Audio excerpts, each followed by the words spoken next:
Buen día, jóvenes estudiantes.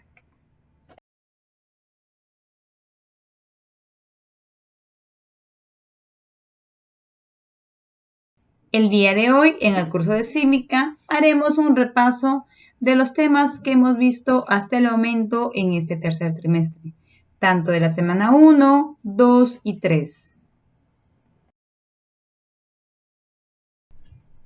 Bien, nosotros hemos estado trabajando en este tercer trimestre los regímenes democráticos, los regímenes políticos, hemos estado trabajando también el tema de ciudadanía. Entonces, referente a eso vamos a hacer un resumen o un repaso de lo que ya hemos visto.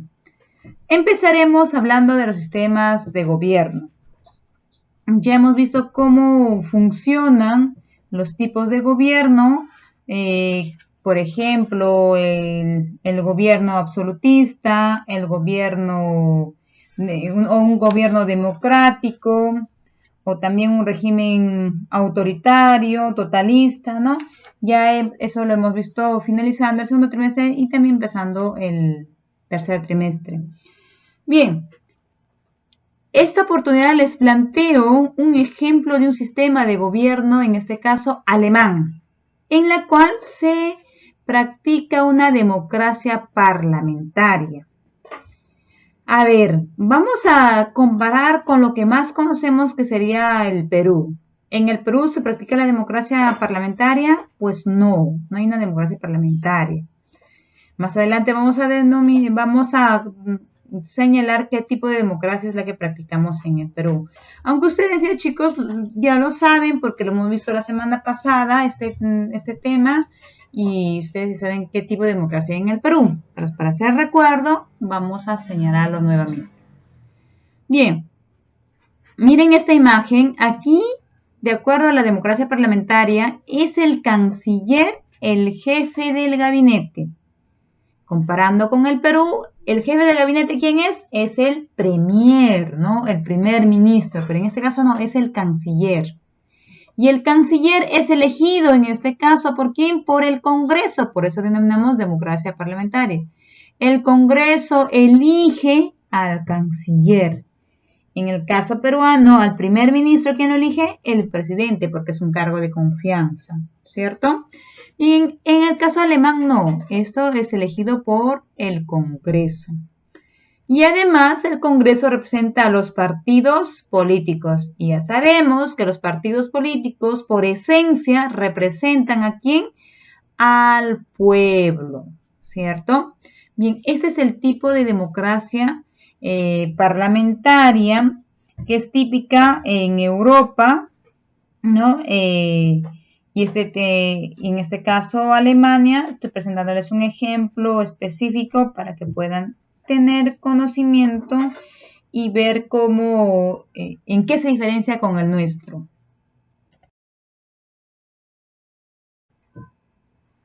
Otro sistema de gobierno que les planteo es el sistema de gobierno inglés. En ella se practica la monarquía constitucional. Bien. Esta monarquía constitucional, a ver, veamos cómo se desarrolla. Aquí vemos que tenemos a la reina, que es la jefa del Estado. Bien, miren, entiendan bien, es la jefa del Estado, la reina, pero la reina no gobierna. ¿Ya? Entonces, ¿cómo es? Está la reina, pues, es una figura, ¿no? Pero no gobierna en sí, no toma las decisiones respecto a que están relacionados al gobierno, no, ella no va a definir, la reina. Entonces, esto radica, ¿no? La reina está ahí, es una figura que se presenta y esta va a ratificar al primer ministro. El primer ministro es el jefe del Estado. Entonces, si es el jefe del Estado, ¿quién es el que va a gobernar? ¿La reina o el primer ministro? El primer ministro, ¿cierto? El primer ministro es el que va a gobernar. Y él tiene el papel del gobierno. Missy, ¿le puede consultar a la reina? Claro, ¿por qué no? Podrían conversar sobre algunas políticas, ¿no? Pero finalmente, cuando algo sale mal, ¿a quién hay que buscarle como responsable? En este caso, toda la responsabilidad política va a caer sobre el primer ministro. Bien, el primer ministro, ¿no? Está representado también por luego del primer ministro viene el parlamento, que en este caso en el caso peruano sería lo que nosotros conocemos como el Congreso, ¿cierto? Pero entonces en Inglaterra, para los ingleses, el parlamento tiene dos cámaras, ¿ya? Estas dos cámaras son la Cámara de los Comunes y la Cámara de los Lores. ¿Qué diferencia entre una y otra? A ver, primera pregunta, chicos, para esa semana, para una pregunta suelta para la tarea. ¿Qué diferencia hay entre la Cámara de los Comunes y la Cámara de los Lores? Ya que se da en el gobierno inglés que practica un sistema monárquico constitucional.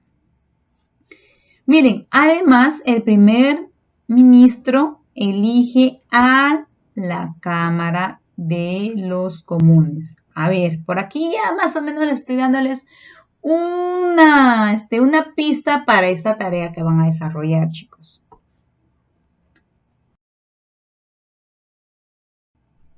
Ahora bien, vamos a hacer repaso sobre nuestro sistema de gobierno peruano. Ya como hemos visto en clases anteriores, el sistema de gobierno peruano es un gobierno democrático presidencialista. ¿Cierto? ¿Cómo así? Porque en el Perú partimos señalando que es un país democrático porque hay una división de poderes, ¿no? Tenemos 3 poderes y además el pueblo va a elegir por voto universal al presidente. ¿Cierto? Entonces, bien, ¿cuáles son esos 3 poderes que tenemos en el Estado peruano? Tenemos el poder ejecutivo, el poder legislativo, el poder judicial. Vamos por acá con el poder ejecutivo. El poder ejecutivo, su máximo representante, ¿quién es? El presidente de la República. En este caso, vendría a ser Vizcarra, ¿cierto? El presidente. Él es el jefe no solamente del Estado, sino también del gobierno. ¿Ya? Entonces, cuando decimos jefe del Estado y del gobierno, quiere decir que representa no solamente a la población, sino también a la autoridad de las Fuerzas Armadas, ¿no? De toda la instancia. Es nuestro máximo representante, es el que tiene el mayor poder en el caso peruano. El presidente sabemos que es elegido por sufragio universal. Quiere decir esto, de acuerdo a la Constitución Política de 1993, que todo ciudadano mayor de 18 años que tiene las condiciones para ir a elegir puede ejercer su voto, ¿no? Puede ir a las urnas y sufragar a favor de quien le parezca conveniente. Entonces, así que se elige. Pero además, la regla de elección dice que tiene que pasar con más de 50% de votos. ¿Qué me dice usted? Si llega a 50% de votos, ¿no gana? No gana. ¿Qué pasaría? Pasaría una segunda vuelta. Tiene que ser más del 50% de votos. Mi 51%, efectivamente, con 51% ya puede proclamarse como presidente de la República. Al próximo año veremos que estamos en nuevos procesos electorales y vamos a elegir a nuestro presidente de la República y también a nuestros congresistas. Ya que hablamos de congresistas, pasamos para acá, para el segundo poder, y es el poder legislativo. ¿Quién está representado por quién? Por los congresistas. Y su función es de legislar, que ya lo hemos visto, ¿no? Son los encargados de legislar, que quiere decir de generar leyes para que la gobernabilidad sea de la mejor manera. En el caso peruano son 130 congresistas. Luego tenemos el otro poder, que es el poder judicial, que es el que se encarga de ver todo lo concerniente a la ley en el Perú. Todos estos poderes están divididos de acuerdo a la constitución política que se rige en el Perú. Miren, en el Poder Ejecutivo solamente está el presidente. No, pues el presidente está acompañado ¿por quién? Por sus ministros, que ya lo hemos visto, ¿no? Y en los ministros, en el caso peruano, es elegido ¿por quién? Por el presidente, porque los ministros o los ministerios son cargos de confianza. Bien, hay que recordar, chicos, que el régimen político o el sistema político de un Estado va a responder a un concepto amplio que involucra la forma del gobierno de cada Estado, la organización de los poderes públicos y sus interrelaciones en las estructuras socioeconómicas, las tradiciones, las costumbres y las fuerzas políticas que impulsa el funcionamiento de las instituciones. Recuerden algo muy importante, chicos.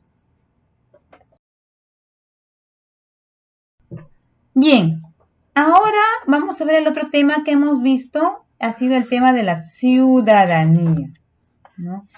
Este término, ya lo hemos visto, es un término que es muy amplio y que ha llevado años de lucha para irse implementándose y conceptualizándose y haciendo que la población ejerza adecuadamente su ciudadanía.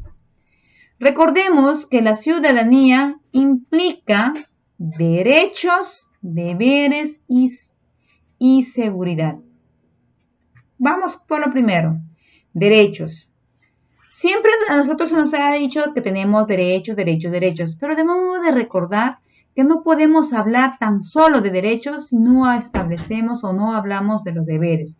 Por eso estos dos juntos van de la mano. Entonces decimos de derechos y deberes de tipo, existen derechos y deberes de tipo civil, político y social.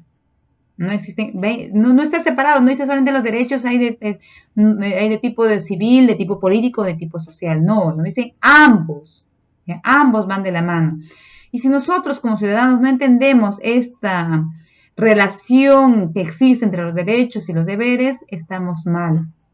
Tenemos que comprender esta relación mutua de los derechos y los deberes.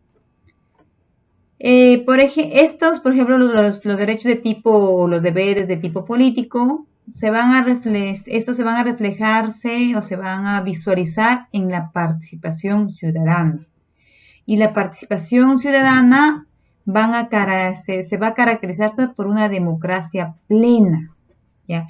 Una democracia plena en la cual se respete las decisiones del pueblo y no la manipulación del pueblo por los actores políticos.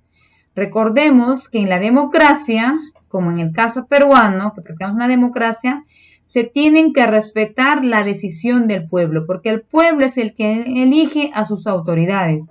El pueblo señala por referéndum, ¿no?, qué medidas se pueden tomar o qué leyes se pueden implementar también, ¿cierto? Entonces, nuestros representantes en las autoridades deben de respetar lo que nosotros como ciudadanos, como pueblo, hemos decidido. Bien, ¿qué más implica la ciudadanía? También implica otro aspecto que es la seguridad. Si nosotros como ciudadanos buscamos la seguridad, estamos buscando la paz. ¿A quién no le gusta vivir en paz, en tranquilidad, en armonía? A todos, ¿cierto? Entonces, estos son los 3 ejes fundamentales para el ejercicio de la ciudadanía. Quiere decir, ejercer los derechos, ejercer los deberes y también ejercer la seguridad. ¿Cómo ejerzo la seguridad? Simplemente nosotros podemos ejercer la seguridad, ¿cómo? Cumpliendo las normas establecidas, ¿no? Cumpliendo los valores que nos han inculcado desde nuestras familias. Esta vez, chicos, les traigo a un nuevo autor, ya que nos habla sobre la democracia y el orden. Es David Hell, ya, quien nos dice que las luchas por la ciudadanía y la democracia han sido guiadas por el anhelo de un orden político que no constriña arbitrariamente las elecciones de los individuos. Esta frase de David Kell nos dice de que la ciudadanía no nos las han regalado, sino es el producto de luchas constantes. La democracia también, si nosotros hablamos históricamente tanto de la ciudadanía, como ya lo hemos visto, y la democracia, se han ido consolidando no de la noche a la mañana, sino ha sido un proceso largo de luchas, de generaciones tras generaciones, y que a nosotros nos queda seguir trabajando para que tengamos una democracia plena donde se respeten las decisiones del pueblo.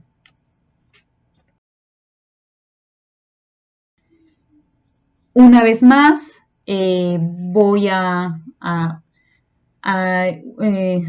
seguir al filósofo italiano Norberto Bobbio, quien nos dice que la ciudadanía surgió al realizarse un vuelco, ¿no? Una revuelta. Mira, coincide con el anterior, con el anterior autor, ¿no? Que la democracia y la ciudadanía no han sido de la noche a la mañana, sino ha sido un periodo de lucha. Igual Norberto, el filósofo italiano, dice que esto resulta de un vuelco en la relación entre los gobernantes y los gobernados, y que a lo largo de la historia de la humanidad prevaleció el poder de los gobernantes sobre los gobernados. Y que nos recuerda además, Bobbio, que en el siglo XVII empezó un progresivo fortalecimiento de los gobernados, es decir, de los ciudadanos que van adquiriendo mayor poder y van luchando para ostentar su ciudadanía. Y también Bobbio nos recuerda que existen 3 acontecimientos que están estrechamente ligados al fortalecimiento de la ciudadanía, como por ejemplo la Revolución Inglesa, ¿no? En la cual se va a representarse con la caída de Carlos II, Jacobo II, ¿no? La huida de Jacobo a Francia, y finalmente el Parlamento instala un nuevo gobierno y se van avanzando respecto a medidas en favor de la ciudadanía. De igual manera, la independencia de Estados Unidos, de alguna u otra manera, contribuyó a que se respetaran las decisiones que se tomaban en los pueblos y no más en 4 paredes, que era el Parlamento inglés en ese caso, ¿no? Y un hito importante va a ser la Revolución Francesa, cuando se va a hablar ya por primera vez de los derechos del hombre y del ciudadano. Y eso va a ser un hito histórico para la conquista de nuestra ciudadanía a nivel global. Entonces podemos decir que la ciudadanía es la condición que tienen todos los miembros de una comunidad, gracias a la cual tienen iguales derechos y responsabilidades en su participación en los asuntos de interés público. Los derechos a los que se hace alusión al hablar de la ciudadanía son los derechos civiles, que están relacionados con la autonomía individual, que incluyen la libertad personal, la de expresión, la de pensamiento, la de culto, así como el derecho a la propiedad y a establecer contratos, y el derecho a la igualdad ante la ley. También hablamos de los derechos políticos, que van a posibilitar la participación en el poder, ya sea como miembro de un grupo político o como elector.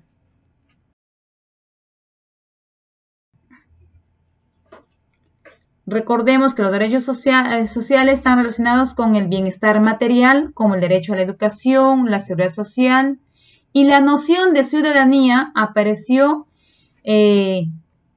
25 siglos, hace 25 siglos en Grecia, ¿no? Y que en esa época, gracias a un conjunto de reformas políticas, todos los habitantes varones mayores de edad y libres nacidos en la ciudad de Estado participaban en las decisiones de gobierno. Miren cómo se remonta históricamente hasta la época griega, ¿no?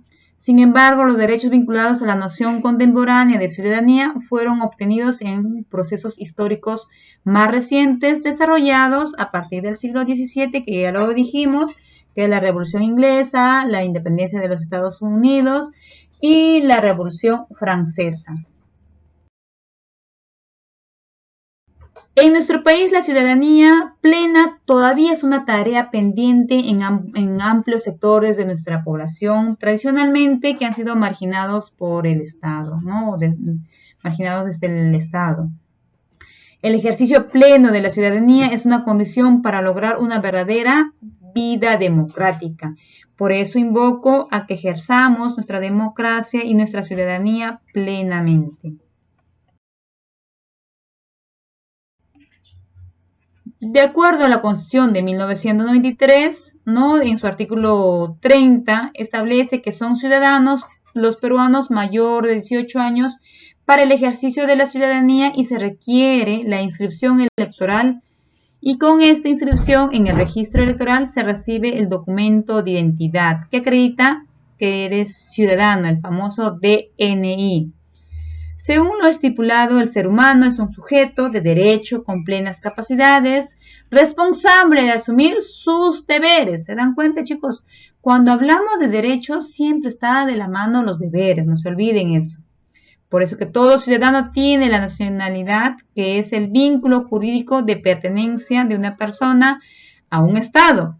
Pues en este caso nosotros tenemos la nacionalidad peruana, entonces es nuestro vínculo con el Estado. Este vínculo se produce de diversas formas, principalmente por el nacimiento en un territorio determinado o por ser de padres con una identidad nacional que puede ser transmitida por su descendencia. Es importante entonces precisar que si bien los nacionales, todos los peruanos, al margen de su condición, edad u otra característica, no todo nacional es ciudadano, sino hasta los 18 años de edad, de acuerdo a nuestra Constitución política.